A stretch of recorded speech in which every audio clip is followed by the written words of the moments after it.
Hello and welcome to episode 36 of Board Game Blitz, a proud member of the Dice Tower Network and a podcast about all things board games that you can listen to in less time than it takes to separate out all the cards of the expansion so you can just play the base game again. This week, we're talking about expansions. First, we discuss a few games we've played recently, like 18OE, World's Fair 1893, and the Ferengi and Cardassian expansions for Star Trek Ascendancy. Then, we dig into the topic of expansions in board games. Are they necessary? How much is too much? And what can an expansion add to a game? Finally, we wrap things up with a look at the etymology of the word expand. And now, here are your hosts, Ambie, Cassadi, and me, Crystal. So before we get into our recently played games, we wanted to make a couple of announcements. First, I can't believe we haven't mentioned this on the show before, but Watch It Played, which is a web series by Rodney Smith, is running an Indiegogo fundraising campaign for their next season, and it is almost over. When this episode airs, it will have either a day or two left in the campaign, and we would love for you guys to go and support it. We're going to put a link to the Indiegogo in the show notes, but if you just go to Indiegogo.com and type in Watch It Played, that will get you to it as well. Yeah, Rodney Smith's really awesome. Like, I've played some games with him in real life, and it's really fun. And his videos are really good, too. What he does is he makes videos about how to play a game, and he kind of takes you through it step by step in a really approachable way. So I feel like we need him to keep making content. He is a really nice person, and he's doing really good work, and it's very well produced. And he's technically hit his funding goal for the year, but he has some stretch goals that technically I honestly think are just as important as his baseline goal. Like, he has a co-host, Pep, who helps him with his videos, and Pep currently, as we record this, is not funded yet. The Pep-O-meter isn't filled. And so we need that to happen. And if he hits $100,000, he's going to do a tutorial for Star Wars Rebellion, which a lot of people have been asking him about for the past year. In other news, we've gotten a handful of new supporters on our Patreon, which is awesome, and you all rock. So exciting. And I'm not being facetious. I seriously mean it. You guys are the best. So if you are not a supporter of our Patreon, but you would like to be, you can join us at patreon.com/boardgameblitz and get invited to our super sweet Slack channel. It is super sweet. And you can get access to that for literally $1 a month. That's, I mean, come on. In this day and age, what else can you get for $1 a month? Not very much. A cheeseburger. And I don't know if that's going to sustain you for an entire month. So. No. Our last bit of news, I am going to be participating in something called the Fantasy Board Game League. It's going to be the second annual Fantasy Board Game League, hosted by the Draft Mechanic podcast. And basically, we have drafted teams of board games, and then based on those games getting played and getting rated on Board Game Geek, we'll gain points every week, similar to how a fantasy football team would work. And what's cool is you guys can actually participate in this.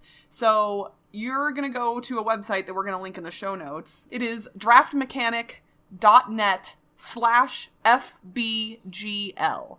So if you vote, you will be eligible to win $100 to an online game store of your choice. And that's going to be picked randomly, but just you should vote for my matchups because it'll be more fun if I'm getting votes.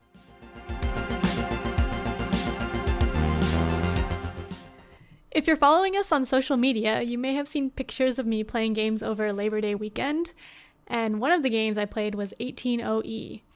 18OE was published in 2014. It was a Kickstarter designed by Edward Sindelar and published by DICE, which is Designs and Creative Entertainment LLC.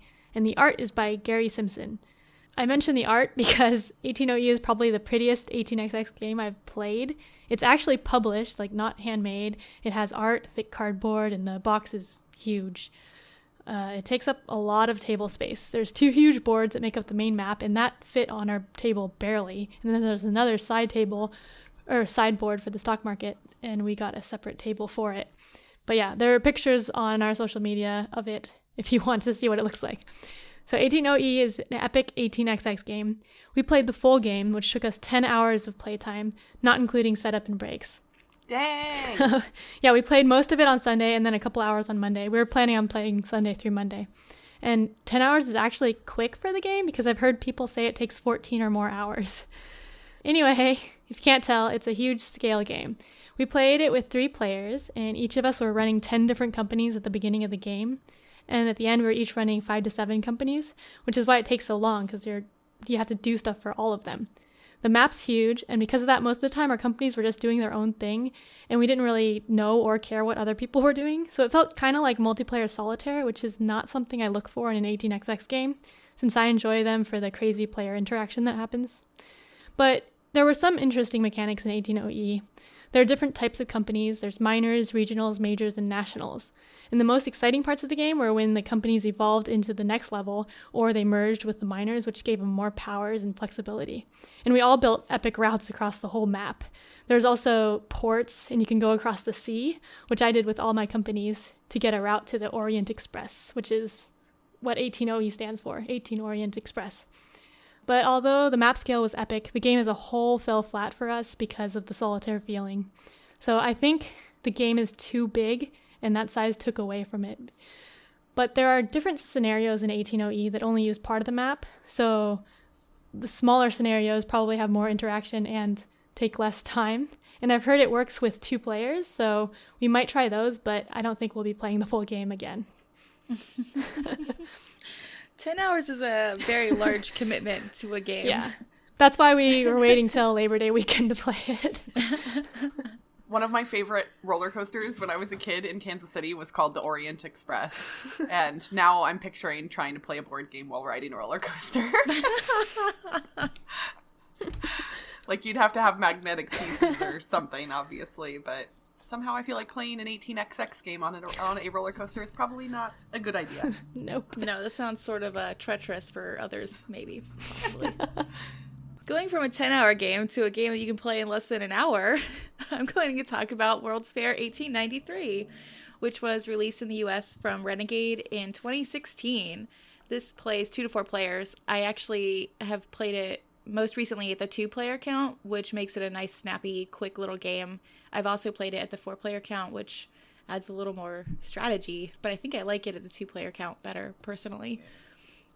So in World's Fair, each player is an organizer of the fair, attempting to increase their influence through the fair by providing exhibits for display. Through the game, you're competing against other players by placing influence cubes in the different areas of exhibits, so fine arts, agriculture, and things like that you would see at a World's Fair. This is a light strategic game that I can play in less than an hour, which is perfect for lunchtime, which is awesome. That is awesome. It's an interesting mix of set collecting and area control, and you want to collect a variety of exhibits for your set collecting goal. So you don't want to focus all on agriculture. You want to get a nice mix of things for your final scoring. The fun thing, this is my favorite part of the game actually, is that the players choose how quickly or how long the game takes by picking up midway cards as they are playing the game. The fewer midway cards that are collected by players, the longer the game goes. The more that are collected, the quicker it ends. And it plays through 3 rounds. I love this game, and I don't actually see it getting talked about as much as I think it really deserves. But it's one that I love introducing to new players because it's easy to teach, it's quick, it's pretty. It's just an enjoyable experience all around. And you said this one's by Renegade, right? Yeah, this... I feel like this was one of their earlier titles, right? Like, kind of, because they've made a big splash. This was 2016, yeah. Okay. So 2016 was a pretty big year for them. I feel like this may have been one of their first ones, though, and I think I might have kind of, like, it's weird. Nothing about it put me off, but I just haven't really been interested in it. But, man, considering how much I like a lot of their other titles and your description of it, I feel like I should definitely give it a shot, because there has not been a single game they've published thus far that I've played and disliked at all, which is crazy. Yeah, it's the same for me too. Renegade, like, I think I said this in our 2016 recap. Renegade has been like huge for me recently. I don't know, and it's weird because their games don't have any singular like theme or style, but just everything they've been putting out has been really just well designed, well produced, and fun to play. Yeah, Clank is still one of my favorite games. Oh yeah, loving Clank. But yeah, World's Fair, if you haven't played it, you should. It's quick enough that everybody should give it a try. So for my recently played, I technically haven't played it yet. So I'm going to let Future Crystal hop in and give you the rundown of how her play of Star Trek Ascendancy, the new expansions for Ferengi and Cardassians went. I'm actually really excited to hear about this. I have not bought the game yet. I'm so afraid because I know I'm going to love it, and I just don't see it getting played enough. It doesn't get played enough, even with me, and I don't care. It's so, so good. So I own the base game. I own the 2 expansions that are released, and I have the playmat, which is like this giant. It's not the neoprene like normal, like the smaller playmats. It's like a thinner, plasticky, like big one. Oh, okay. Uh-huh. Which I didn't know when I ordered it, but I was like, I don't care, I'm ordering it anyway because it was on sale somewhere. So we're gonna have the playmat, and we're having 4 players. We're not doing 5, even though you can, because that just it seems like I want to do it with 4 first. But we are going to use both of the new races. And yeah, I'm going to be Ferengi. I claimed it first. I was like, it's my game. I am taking the one I want. Because the Ferengi... you just want to say females, like, the whole game, right? Humans. Females. Yeah. I'm not going to be naked like a Ferengi woman would be, traditionally, because that's too much. But no, it's cool because normally one of the normal ways you win the game... Well, there's 2 ways to win the game. You either take over everybody else's homeworlds, or you collect enough culture tokens to get enough ascendancy tokens. If you get 5 ascendancy tokens and you control your homeworld, you win the game. But Ferengis are not allowed to build the things that produce culture at all. But you can buy culture with your production nodes. Because usually production just helps you build things. And for the Ferengis, production will also help you gain culture. So it's super thematic, and I'm very excited. Hey there, Future Crystal here. So I got to play Star Trek Ascendancy yesterday with 3 of my friends. I played the Ferengi. So since we only had a 4-player game, the Klingons were the race that we did not use. We had the Federation, the Romulans, Ferengi, and Cardassians. And the player and I who were controlling Ferengi and Cardassia had both played Star Trek Ascendancy before, and the other 2 players had never played the game before, and they were the Federation and the Romulans. It was fun early in the game. We all were very friendly, making lots of trade agreements. And then, obviously, as things tend to go in a 4X game, eventually those trade agreements dissolved and we started fighting. The Federation was really close to winning the game based on... They were about to get their 5th ascendancy and they still had control of Earth. So I went in and took over Earth, which made it so that the Federation couldn't win right away. And then the Romulans got their 5th ascendancy right when I went over to try and take over Cardassia Prime. So I would have theoretically had 3 of the homeworlds controlled, including my own. But I failed in getting control of Cardassia Prime. So the Romulans ended up winning the game with 5 ascendancy and control of their homeworld. Being Ferengi was really fun.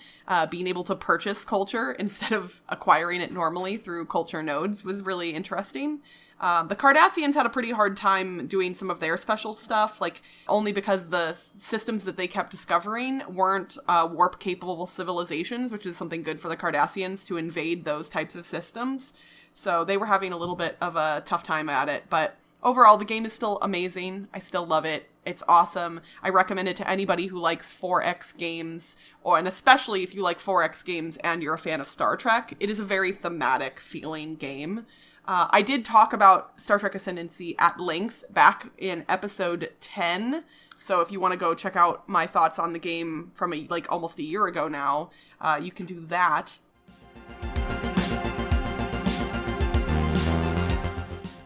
So for our thematic discussion this week, we are going to talk about expansions to board games. I don't know how new of a concept this is. I actually did a little bit of research and I could not find any good anecdotal evidence to show when board game expansions kind of became a thing. But it feels like prior to probably 20 years ago, I would imagine, and this is speculation, but I would imagine that most board games were one and done. They got released, and then they kind of, at least by who published them, unless they were printing new versions of it, got ignored for the most part. Would you guys think that that's accurate? Yeah. I mean, the oldest one I can think of is Catan. Right, which is now, the base game is 22 years old at this point. Right. Wow. Yeah, I didn't really think about that, but I mean, I don't know that many super old games, so even if they did have expansions, I wouldn't know. I guess Sherlock Holmes is kind of old. Oh, that's true. Sherlock Holmes, but expansions for it, I believe, are all new. Recent, way more recent, yeah. Yeah, I'm not sure when because there were the French expansions that weren't published in English for a long time, and I don't know when they came out. So. I mean, and we've talked about restoration games before. Like, they're doing new versions of older games and adding to them, so that could kind of fall into that category, but it feels like... So why do you think board game expansions are a big deal now? Because people want to keep playing games that they already enjoy, but maybe they're starting to lose as much interest in that specific game because they've played it so much that they need something to make it fresh. Yeah. And with board games just getting bigger in general, like so many more people are playing board games and the internet is helping board games expand. So board games themselves need expansions too. It's interesting because a lot of people, myself included, talk about how we keep kind of get acquisition disorder and you keep want to buy like new games all the time that you don't even get around to playing. Yet it still feels compelling to buy expansions to existing games, especially I think the ones that you really love. Because even if you aren't tired of a game, it's exciting to get new content for something that you already really enjoy. Yeah, so you still have the acquisition disorder for the expansion, so you get the new feeling, but you already know how to play the base game, so it's less work to learn it. Yeah, it's less upkeep. You don't have to learn a whole new game, just a tiny new set of rules. That's an interesting point, because I think for me personally, I don't buy a lot of expansions. I've kind of started to a little bit more now, but I tend to actually get intimidated in a different way by expansions. So like if I know a base game really well and I can teach it really well, I sometimes get paranoid about adding in expansions because I worry that I'm going to mess it up. A good example of that would be, here's the mention for this episode, Battlestar Galactica. I don't know, have I mentioned it recently? It's a game I like. Did y'all know that? Shocking. Battlestar Galactica has 3 different expansions, and I've played with content from all 3. I only own 2 of the expansions. If anyone has a copy of Battlestar Galactica Daybreak that they're willing to sell, contact me. But, like, especially if I'm trying to teach the game to new people, I am hesitant to add in expansion content because I both doubt my ability to teach it well and their ability to not only grasp the concepts of the base game, but the expansions as well. Because it can be a little bit overwhelming for me personally. And I know that that's not the case for everyone, but I sometimes get scared and will be like, even though I have this expansion for a game, I'm just going to teach you the base game only. I do that a lot with Lords of Waterdeep.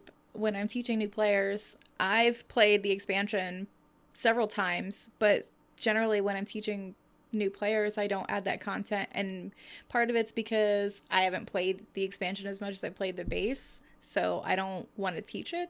But the other part is that it might be too much for them, and I can definitely see BSG being too much. But some expansions, you get the rules for it and it's just 1 page, so it's really easy to add that in. Like, I just got the expansion for Quadropolis, and it's literally just a tiny little sheet of paper that I just threw in with my regular rule book, and I'll be able to teach that no issue. But yeah, some of them, well, the PSG ones have their own giant massive rule books, and they change a lot of the base rules, I think, is the problem with that one specifically. So do you think publishers should be considering expansions right from, like, literally when they sign a game? Like, a game is being presented to them as something for them to potentially pick up. Should they be considering expansion content right from that first moment, or is that something that can be considered later? Yeah, so I don't really like expansions, and I don't get expansions that often. So everything I said before about why people get expansions was just speculation. But usually I don't get expansions because I think if I like the base game enough, I can play the base game, and I would rather buy a different game and get like a new experience than buy an expansion for a game I like enough already. I don't know. But I think the idea of having an expansion planned when you're already just publishing the base game is weird, because why is it not just part of the game if you think it's like better? Well, I would say an answer to that would be we just heard from Future Crystal a moment ago, and games like Star Trek Ascendancy, it's built as a 3-player game, and the expansions add both new races and new player count abilities. Mm-hmm. And I think that was potentially a good decision on their part. They have one more expansion coming this year for the Borg, which I'm super excited about. And in the base game, so there's a turn order deck that shows you, like, turn order 1, 2, 3, 4, whatever, who goes in what order. There are 10 cards included in the base game. And there's only 3 races in the base box, and then now there have been 2 more, and then with Borg, theoretically, there would be a total of 6. So I have to imagine that when they planned this game, they recognized that at some point you could play this with up to 10 people? I don't know how that's even possible, and they honestly. just hadn't created the other races yet, I guess? Maybe. And there's been speculation online as to what other races could be created, because the Star Trek universe is really vast. Mm-hmm. But, like, if they included a whole bunch of races in the base game, based on how large each race needs to be content-wise, that box would have become so unwieldy that you would have never been able to, like, handle it. It's already huge just with 3 races in it. So it would have been like the Gloomhaven box. Yes, it would have been bigger than Gloomhaven, which is crazy. But I think size and weight and price are considerations as to why you may want to have expansion content in your back pocket, but not release it right up front. Because taking some of that content out can reduce the price and make it more accessible, get people in, then be like, okay, here's some more stuff if you really like it. Well, take Scythe, for example. They had their 2 extra clans that were part of the expansion on their base board already. So they obviously knew that was coming, since they just printed it on the board when you got the game. And then you get the game and your clans or whatever they're called, and you're like, okay, well, where are these 2 colors? Yeah. And then later expansion, which I of course got because it was weird to have a base board that had those 2 colors and then not have them playable because you didn't have them. Yeah, that's that is weird. That's how they get your money.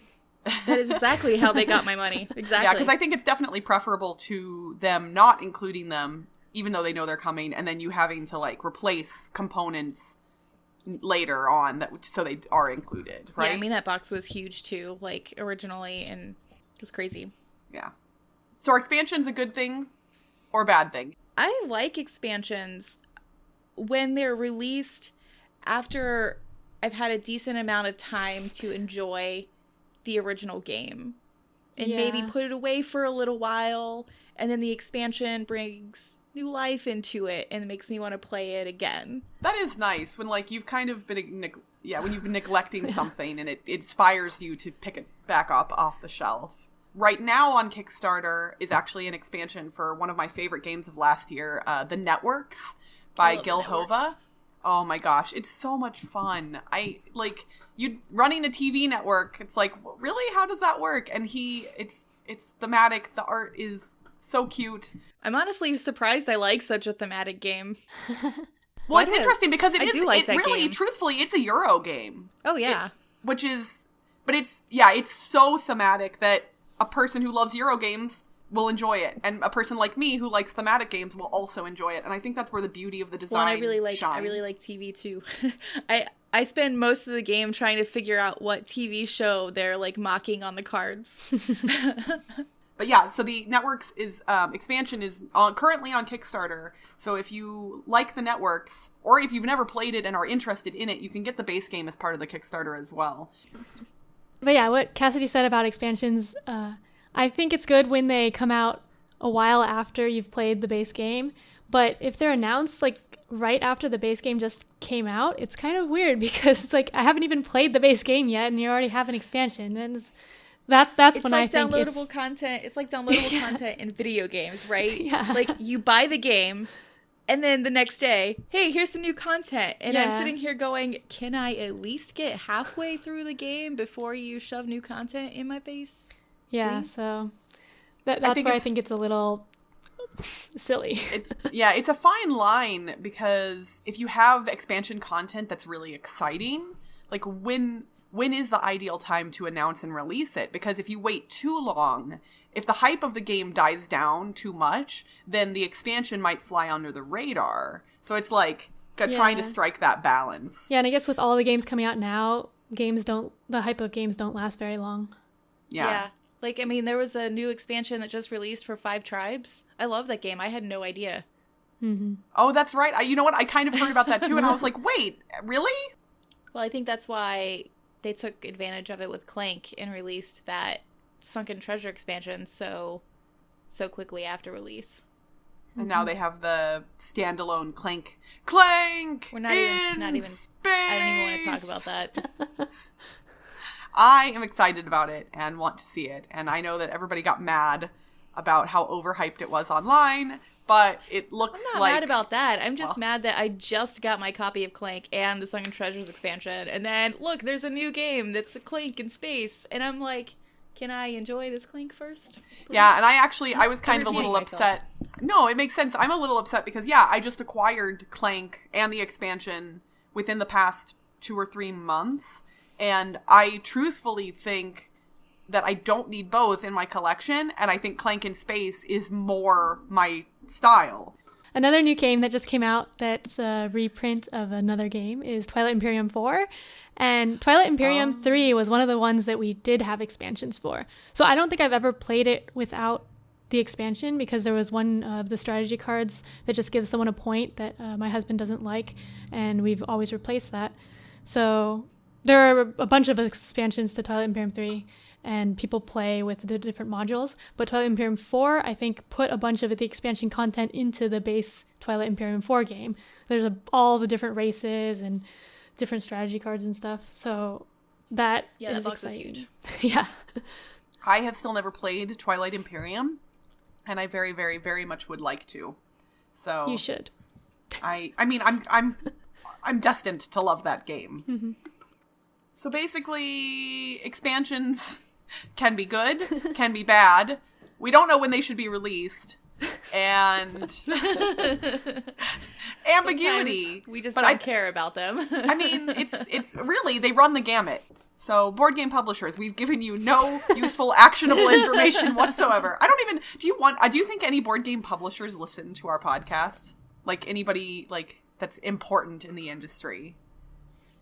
You know what? Hey, guess what? If you're important in the industry, by your own definition, you should tweet at us and tell us that you listened to this, because that would make you one of our favorite people.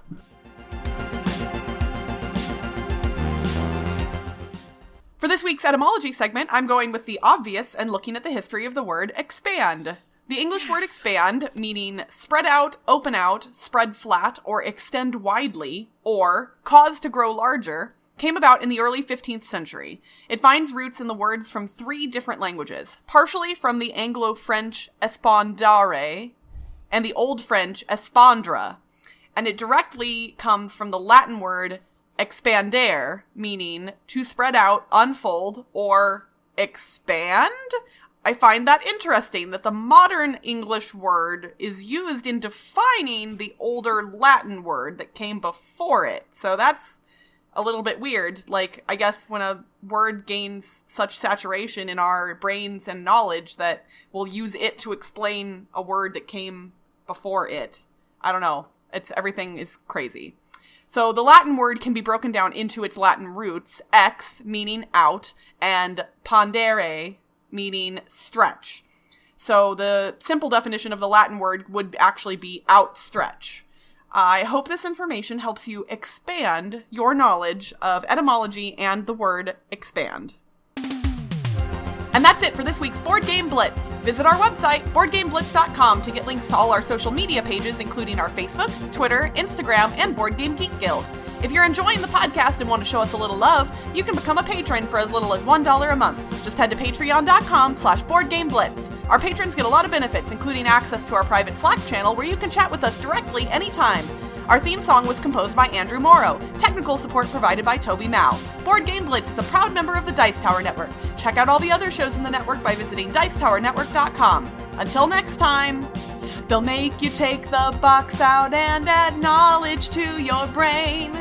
They'll make you learn some crazy rules, but components you'll obtain, and excitement will be gained. Come on! Upside, inside out! We're Blitz and La Vida board games! Bye, everyone! Bye!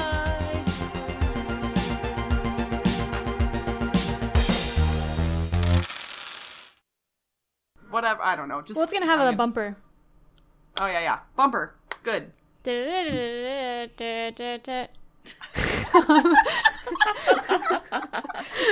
should just be the bumper. That was the best bumper music I think I've ever heard in my entire life.